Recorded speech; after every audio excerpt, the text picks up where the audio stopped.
Tonight's speakers have a rich history with not only MACNY, but our regional manufacturing sector as a whole. It is with genuine pleasure that I get to introduce Bill Allen, Arnie Rubenstein, and David Freund, who I will ask to come to the stage at this time. Now, while I truly believe these men need no formal introduction, I will still humor us all with some brief bios before we begin. Bill Allen is the former chairman of the board of Welch Allen, a family company started in Auburn, New York in 1915 that later relocated to Skaneateles, New York. Mr. Allen was inducted into the MACNY Wall of Fame in 2001 as part of the first class of inductees. Arnie Rubenstein is a chairman of the board of United Radio, a high-tech electronics remanufacturer and distributor that was started in Syracuse, New York by Arnie's father in 1923. Arnie served as president and CEO of the family company for 29 years, eventually passing the leadership role to his son and daughter, taking on the chairman role of the 95-year-old company. Mr. Rubenstein was inducted into MACNY's Wall of Fame in 2017. Moderator David Freund, a Manufacturers Wall of Fame inductee from the class of 2015, will conduct the dialogue in a conversational style that he is known for in his MACNY-sponsored podcast series, The Next Page. Tonight, we'll be able to experience an in-depth conversation between the three as they dive into memories, lessons learned, and both entertaining and challenging tales from Halley's legacies in manufacturing excellence. Now, without further ado, it is my esteemed pleasure to pass it over to our moderator, Mr. David Freund. So much. Gentlemen, if you can just have a seat, the microphone is on your chair. It's right behind you. And I was told by our sound technicians that we have to keep it right about here, or they won't hear us. So I'm just thrilled to be here. I have the best job tonight, because these are two men that I have admired for a long time. Bill, I remember when you were inducted into the Wall of Fame, and I remember sitting there, you with also Alfred, and it should be turned on for you, so we're all set there, Bill. It's on. Alfred Namini Audi, and then Willis Carrier was also inducted that night. And I remember just looking up at this giant of industry, if I can call it that, and wondering what it would be like to have a conversation with him. And so with Arnie, I met you the first time in the summer. It would have been the last weekend in July of 2000 at the Antique Boat Show. Sure. And so my first experiences with Arnie was just watching him as a servant leader in trying to get things done, running from event to event, working with the Sea Scouts, making sure that things were getting done, always running in to help if a boat was coming into a dock to make sure things didn't get bumped in. And so that was my first introduction to you. Little did I know that some years later we would be sitting here up on the stage as well. So that was my experience of Arnie as a servant leader. I want to tell you a story about Bill as a servant leader, and Bill may remember this, he may not. And it didn't affect me. My brother worked at Welch Allen. Actually, I applied for a job at Welch Allen, and I didn't get hired. But that's not Bill's fault. We'll just blame that on HR. I was a tool and die maker at the time. But some very close friends of ours, the Spillmans, Hans Spillman worked for you. And Hans's wife wasn't well. She was, and I see you're nodding, so you know what's happening. So Hans, they had 3 little children. Pat wasn't doing well. Somehow that information got to you. You talked to your wife, Penny. And before long, Pat was being seen by a neurosurgeon, and she had a brain tumor that had to be removed. You had a business to run. But there was nothing more important for you on that day than to make sure that your employee got help. And so in these examples of Arnie running around on a dock helping people with their boats and Bill making sure his employees got what they needed, that is servant leadership. And that's why these gentlemen were inducted into the Wall of Fame. Not because their businesses were successful. Your businesses were successful because you believed in people and you honored people by serving them as leaders. So the questions that I have, and I did send them to you, and I think we'll start with Bill. So Bill, when you think back of a family business, what was it like to follow in your father's footsteps in the business? What were the challenges, the great things, because they're not all good, I'm sure. What was it like? Well, I had some advantages. I was a little more technical than my dad, but he had the hearts and souls of all the people. He, amongst all his other talents, he was an optometrist, so every Saturday morning he would check the eyes of all of our employees, their spouses, and their children. And when you're eye to eye, you really get to know people pretty well. So that was a tough act to follow. Sure. Was there a specific thing that you found most difficult after your dad retired and you were given the helm? You know, he was a great coach. He's always been my hero. There was never any rough edges at all. When we got involved in new things, he might not have understood it, but he had trust. Sure. And he loved them. He absolutely loved these new things.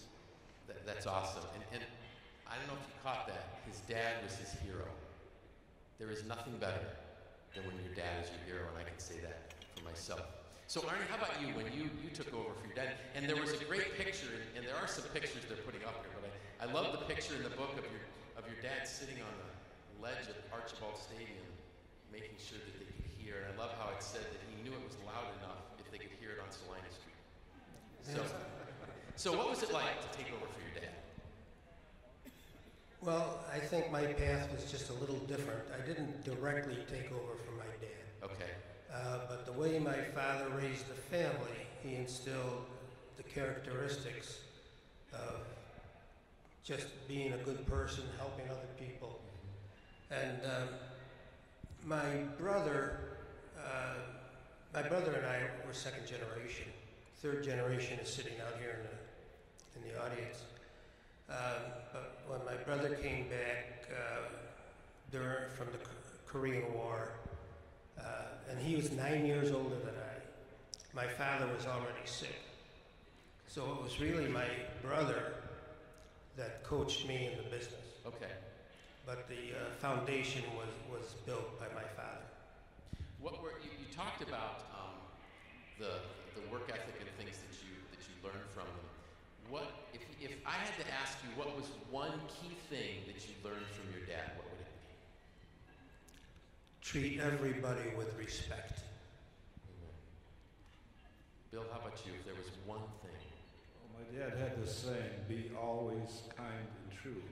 Think about that. 3 important words, always. Not today, maybe tomorrow, maybe the next day. Always kind, we all know kind, true. True to yourself, true to the company, true to each other.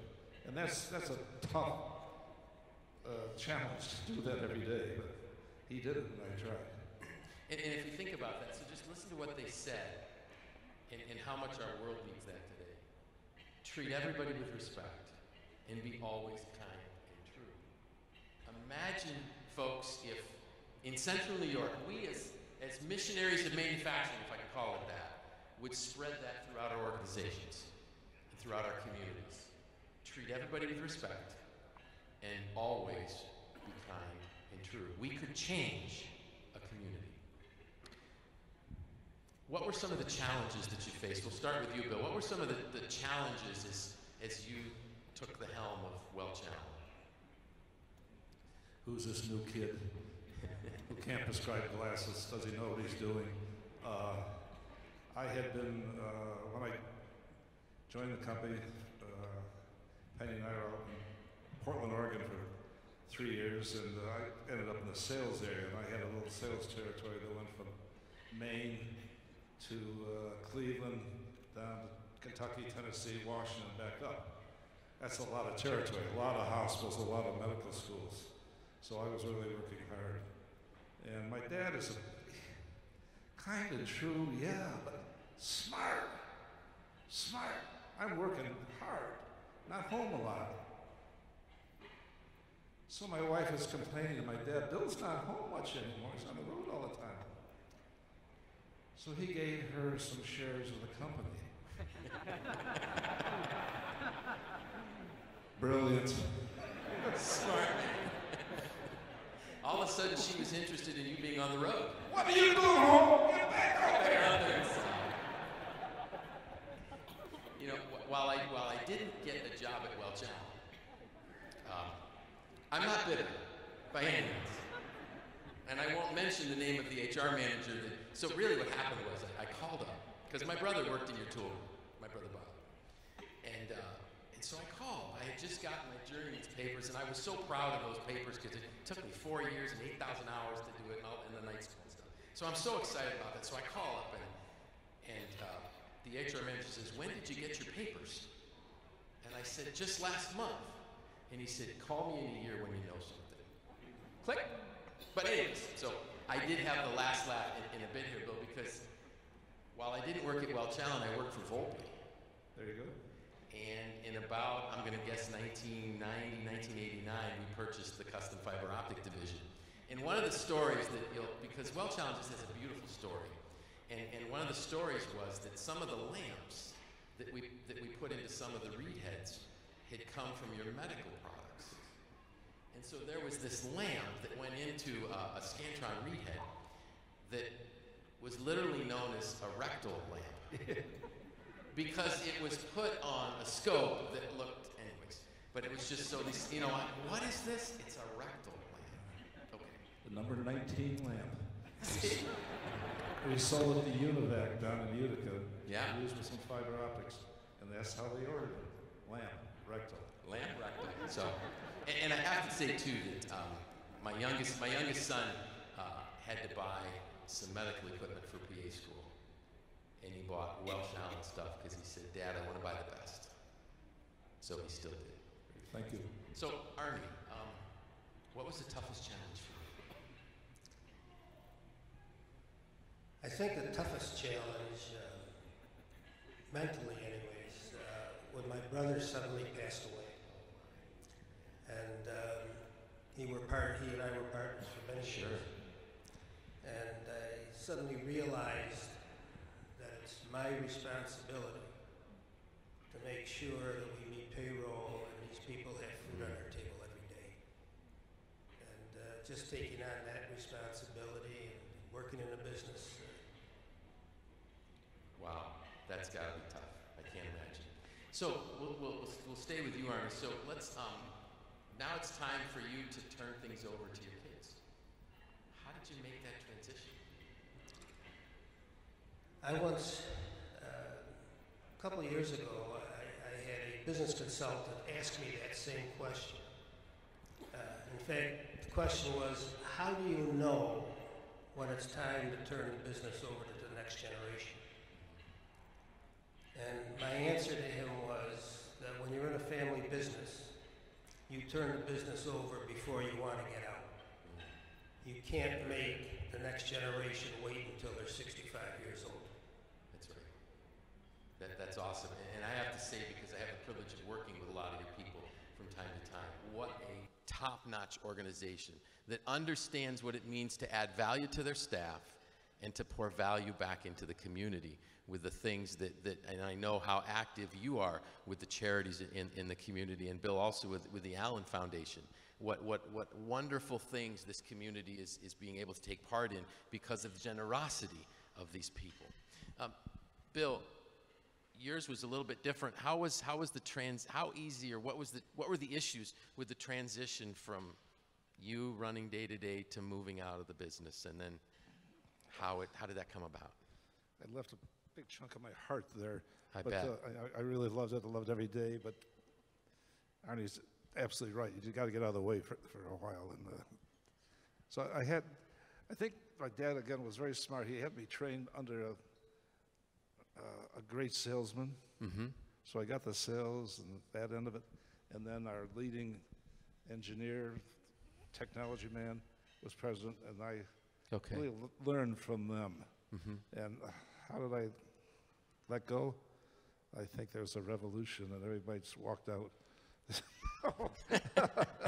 No, it was planned, well planned. Sure, and a well-structured exit. Well structured.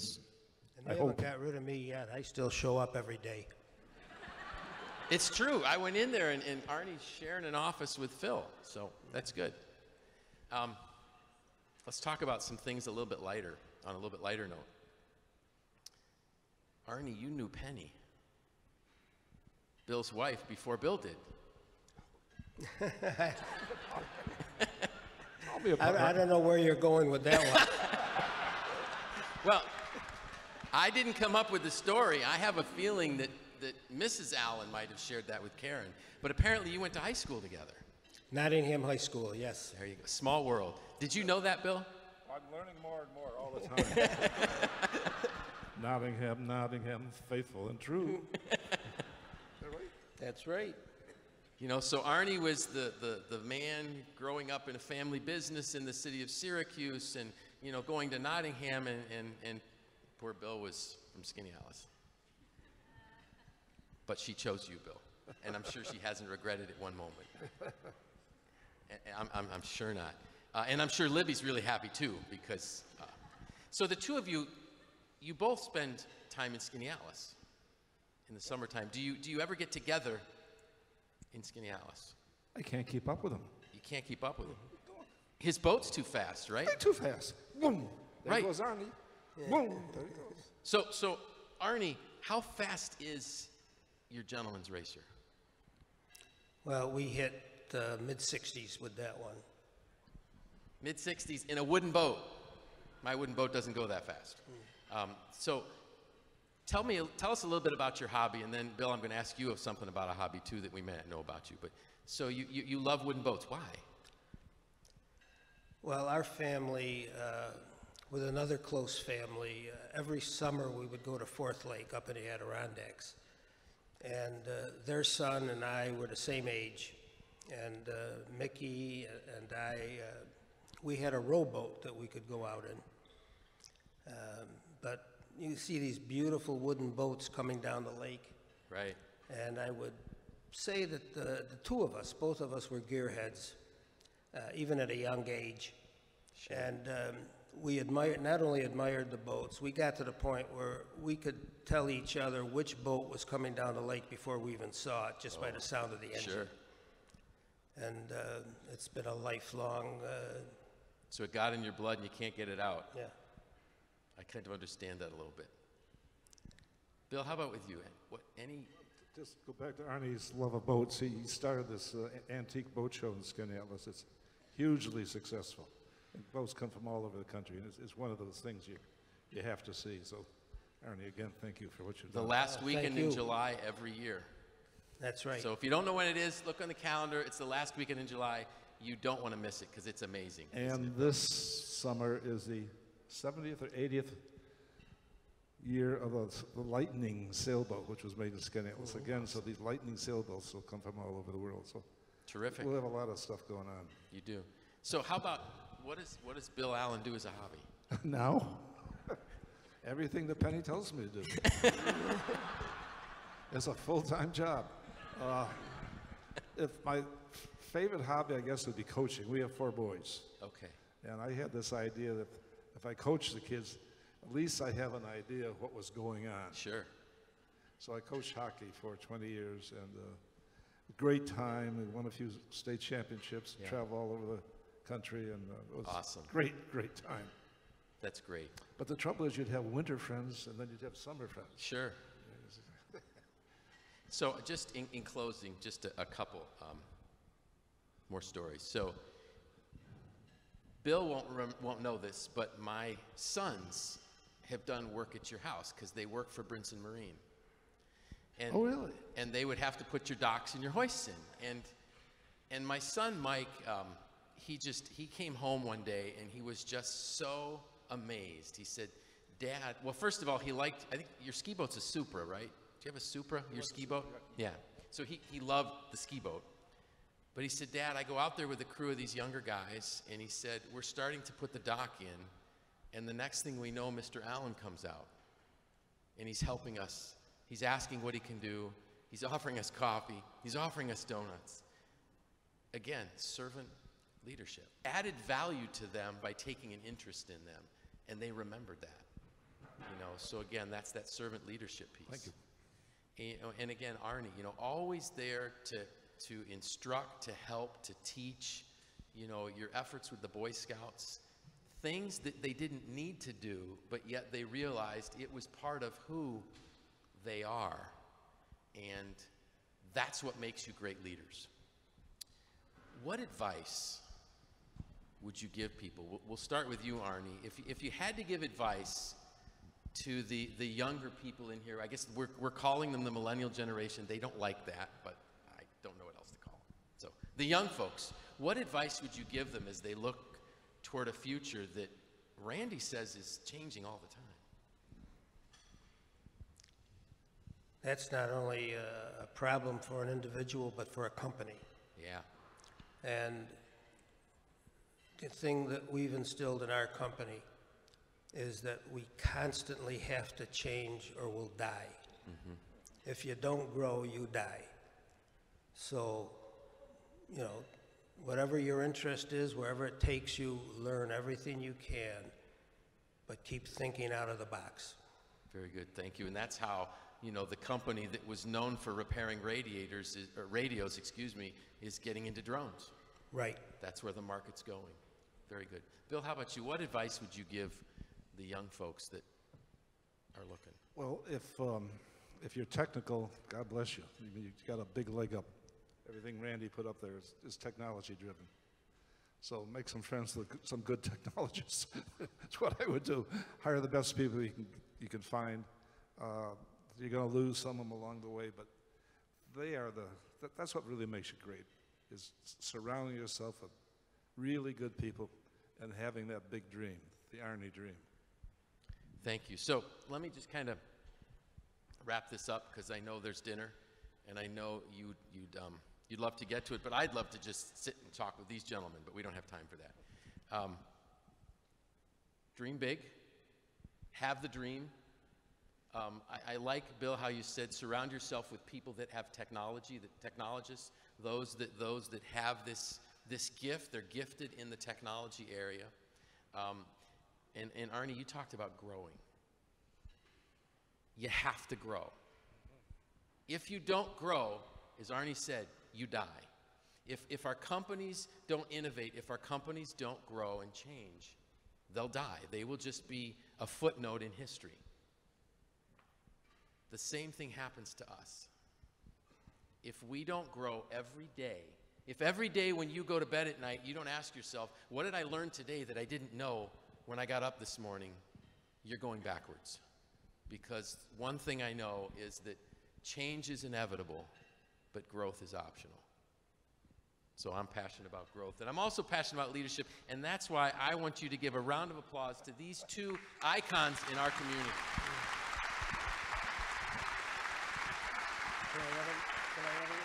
Sure can.